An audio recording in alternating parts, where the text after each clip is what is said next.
베이스 캠프에서 과학, 통합과학을 가르치고 있고요. 통합과학을 가르치고 있고 이름은 안범이라고 합니다. 반갑습니다. 저희 학교별 난이도를 한번 비교해 볼 거고요. 그리고 문제가 어떻게 나오는지 좀 보여드릴 거고, 그리고 중앙고에서 내신 1등급 받으려면 어느 정도로 공부를 해야 되는지 제가 그 학습 방향에 대해서도 좀 알려드릴게요. 네. 그러면 이렇습니다. 학교별 난이도는 일단 이렇습니다. 네. 충안이랑 진관이랑 신도고등학교가 그나마 문제가 그나마 가장 쉬운 편이긴 해요. 네. 그리고 이쪽 앞에 선정대성 뭐 잘 아시겠지만 선정대성 숭실 이쪽 세 그룹이 여기 세 학교가 보통 선두 그룹이고요. 나머지 선일동명, 선일동명 조금 비슷하고 예일 있고, 충안, 진관, 신도는 조금 비슷해요. 네, 그래서 이렇게 포진이 되어 있습니다. 네, 그래서 문제가 한 요 정도 딱 봤을 때 혹하는 느낌은 안 들잖아요. 요 정도 느낌으로 문제가 나오긴 해요. 네, 그래서 딱 봤을 때 어느 정도 내가 공부를 조금 열심히 했다 싶으면 대부분 맞출 수 있는 문제로 구성이 되어 있기는 해요. 네, 그래서 지금 제가 중하 난이도라고 했는데 네, 이 정도면 중하 난이도가 맞습니다. 다른 학교와 비교했을 때. 그래서 근데 네, 비슷합니다. 비슷한데 이렇게 뭐 보기가 많이 나오는 경우도 있긴 한데, 이런 식으로 딱 그래서 보기가 많이 나오거나 뭐 적게 나오거나 그런 걸 떠나서 이렇게 딱 봤을 때 학생이 딱 시험지 왔을 때 헉한다 약간 이런 문제들은 거의 없거든요. 다행히. 네, 그래서 학생이 만약에 충분히 공부만 열심히 한다라고 하면 할 만은 한데, 근데 중요한 거는 그런 시험 문제만 나오면 또 변별력이 없다 보니까 중간 난이도 문제도 좀 나오긴 해요. 그래서 중간 난이도 문제가 한 요 정도 수준의 정도? 네, 약간 좀 읽어야 될 것도 조금 많고, 뭔가 좀 계산할 것도 좀 여기 계산 흔적도 보이고, 여기 뭐 분수도 적혀 있고 하는 거 보면 조금 계산 문제도 조금 있고, 이런 문제 가지고 1등급을 좀 가르는 경향성이 있거든요. 대부분 근데 약간 아까 말씀 제가 여기 보여드린 것처럼 이런 느낌으로 많이 나오긴 하는데, 그래도 변별력을 주기 위해서 이런 문제, 이런 정도 수준의 문제들로 좀 평가를 하려고 해요. 그런 게 충원의 경향입니다. 네. 그래서 네. 또 제가 또 중간 난이도 문제도 한번 가져와 봤는데, 이런 느낌으로 문제가 출제되는 경향이 있어요. 그래서 이런 것도 봤을 때 좀 할만할 것 같기도 하고, 좀 약간 어려워 보이기도 하고, 약간 그런 느낌의 문제들이 많이 출제가 되고 있고요. 그래서 제가 중간 난이도라고 했는데, 네, 이렇게도 출제가 되고 있습니다.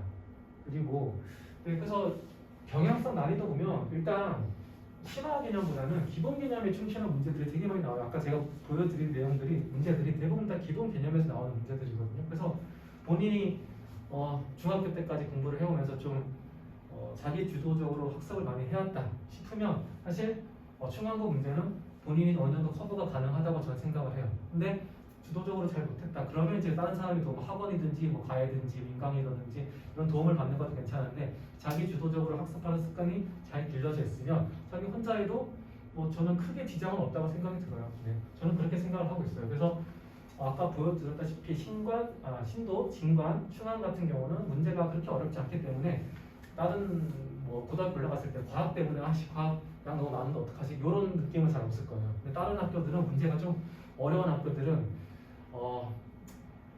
좀 할 게 많아요. 네, 서술형도 되게 길게 써야 되고, 근데 충안고는 그런 게 좀 덜하다 다른 학교에 비해서. 그래서 난이도 중하가 좀 다수로 출제되는 경향이 강해요, 타 학교 대비.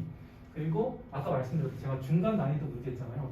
요 정도 문제로 중상위권을 좀 구분하려는 경향성이 좀 보입니다. 그래서 그 문제를 맞히면 1등급을 갈 수 있고, 못 맞히면 2등급 이렇게 떨어지는 건데, 좀 특이하게도 충안고가 절대평가예요. 절대평가 되게 신기하죠. 보면 A, B, C, D 이로 나눠져 있는데, 지금 보면 하위권 D랑 E가 합치면 한 46%, 한 50% 가까이 되거든요.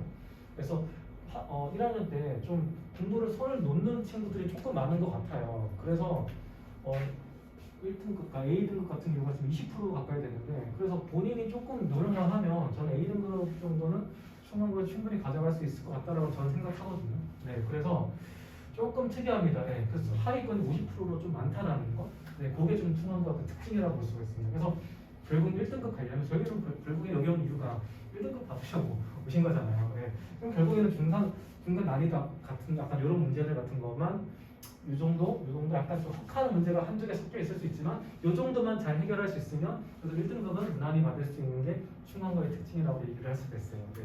그래서 네 여기 제가 보면 심화 개념은 아니잖아요. 네. 거의 기본 개념. 다른 학교들은 이제 뭐 대성 같은 경우에는 생명과학 2가 고1 기말 2학기 중간고사에 나오기도 하거든요. 근데 다행히 충원은 그런 게 없습니다. 네. 예일고등학교도 1학년 때부터 생명과학 1을 배워요. 통합과학이랑 같이. 근데 다행히 충원고도 그러지 않습니다. 그래서 공부하기가 그렇게 빡세진 않을 거예요. 그래서 다행히 문제가 쉽다 보니까 타임 어택이 좀 강한 편이 아니어서 문제 푸는데 막 시간이 없어서 문제 못 풀겠다 이런 느낌은 없습니다. 네. 그래서 느려도 꼼꼼하게 문제 풀이하는 게 되게 중요한 게 너무 당연한 얘기긴 한데 이게 문제가 너무 쉽다 보니까 실수를 하게 되면 좀 아무래도 좀 타격이 좀 갈 수밖에 없겠죠. 변별력이 좀 없다 보니까. 그래서 좀 느리지만 좀 꼼꼼하게 문제 풀이하는 게 더 중요하다고 생각을 해요. 그리고 사실 이건 너무 좀 어떻게 보면 뻔한 얘기긴 하지만 꼼꼼하게 문제 푸는 건 사실 뻔한 얘기긴 한데 사실은 제가 생각하는 1등급이 결국에는 성실도랑 관련이 있긴 하거든요. 그러니까 이게 다른 학교들 같은 경우는 성실하게 했는데도 불구하고 점수가 안 나오는 경우가 생길 수가 있어요. 문제가 어렵다 보면. 그러니까 분명히 열심히 했는데 왜 성적이 안 나오지?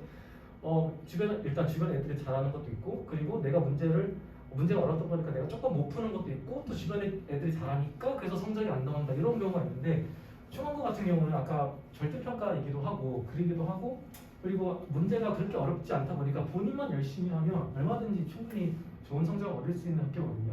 그래서 저는 충원고가 됐으니까 또 저는 뭐 정해진 거 바꿀 수 없으니까 네, 앞으로 잘 준비를 해야겠죠. 네, 그래서 준비를 하는 게 근데 다행히 다른 학교보다 쉽지 않으니까 저는 좀 오히려 만약에 자녀분께서 공부에 대해서 크게 뭔가 학업 수준이 크게 막 높지 않다 성취도가 그리고 학업 의욕이 크게 높지 않다 그렇다고 하더라도 충원고에 오면 그래도 문제들이 그렇게 어렵지 않기 때문에 자신감을 잃지 않고 공부를 할 수 있는 또 그런 긍정적인 효과도 좀 있다고 생각이 들거든요. 네, 공부 잘하는 학생 같은 경우는 조금 소위 말해 현타가 올 수 있다 약간 그런 생각도 조금 들기도 하지만 그래도 저는 이제 네 그렇습니다. 제가 그래서 여기 적어놓은 게 만약 한 과목 실패하면 통합 과목 전체 성적이 낮게 나올 수 있다. 이게 사실 다른 과목 같은 경우는 국어, 영어, 수학 그냥 한 시험지, 국어는 한 시험지, 영어 한 시험지 이렇게 보잖아요. 근데 통합과학이 유일하게 문화생지를 4과목을 다 배우는데 각각 학교 가면 다 선생님들 다 정해져 있잖아요. 그럼 다 선생님들이 따로 들어와가지고 가르쳐서 하다 보니까 이게 4과목을 한 시험지 내에서 보는 거잖아요. 그렇다 보니까 양이 좀 많습니다. 네.